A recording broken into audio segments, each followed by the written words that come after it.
travaille sur Hamlet à l'ARIA. C'est un travail particulier parce que, évidemment, nous avons 15 jours de travail avec des personnes qui viennent de milieux différents, qui ont une pratique théâtrale très différente. Il y a des professionnels, il y a des gens qui sont dans le corps enseignant, des amateurs aussi.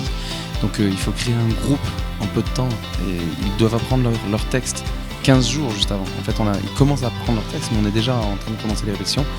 Et ensuite, on présente quelque chose. Mais n'allez pas dans le lit de mon oncle.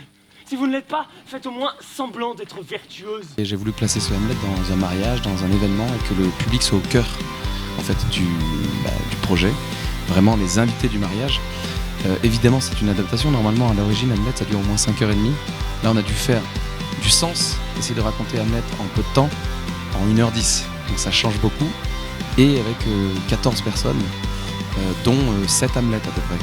Donc en général, il n'y en a qu'un. Bon là, voilà, c'était le but aussi de travailler sur la choralité avec ces élèves-là, de travailler aussi des moments où ils sont en duo, des moments en trio, et aussi que chacun ait un moment seul. Ils ont tous un moment seul, le solo, parce que dans l'écriture de Shakespeare, c'est très important, parce qu'on doit se jeter en tant qu'acteur à un moment dans le vide. Et c'est vraiment un saut en parachute quand on est dans les monologues, quoi. Il y a quelque chose, enfin un saut sans parachute plutôt, dans les monologues, quoi.